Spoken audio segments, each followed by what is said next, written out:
Le Tour de Turquie, quand on voit le paysage, ça ressemble un peu aux vacances, mais pour toi, qu'est-ce que représente cette course? C'est une découverte d'une course par étapes. Voilà, c'est vrai que c'est une belle course, assez difficile, notamment les étapes de montagne. C'est des étapes très dures, des montées très sèches. Après, voilà, il y a d'autres opportunités sur les autres étapes de sprint où on a bien commencé avec Stan. Donc là, on espère faire d'autant mieux sur les étapes de montagne avec nos grimpeurs. Et comment tu te sens après un début de saison un peu perturbé? Pas au meilleur de ma forme, c'est vrai que j'ai jamais retrouvé de bonnes sensations tout au long. J'ai fait de mon max, je donne mon maximum, mais jamais. Ouais, je sens qu'il y a encore, je suis pas à 100%, je le sens tout au long des courses, mais il y avait quand même des notes de progression durant les classiques. Mais là, ouais, je sens que je suis quand même en fin de cycle et voilà, c'était vraiment de la découverte. L'équipe, il n'y a aucune pression sur moi, juste je donne le max et puis voilà.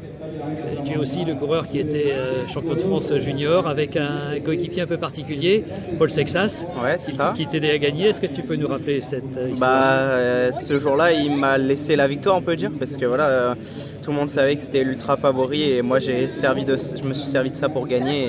Et, ouais, c'était génial et ça m'a permis notamment ouais, de figurer sur d'autres épreuves aussi après et porter un maillot bleu-blanc-rouge toute une année, c'est vraiment beau.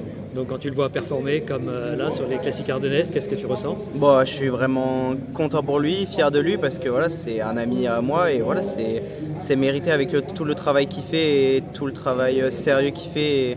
Et voilà, c'est vraiment un bon mec et je suis sûr que c'est pas pour rien qu'il est à ce niveau. Merci.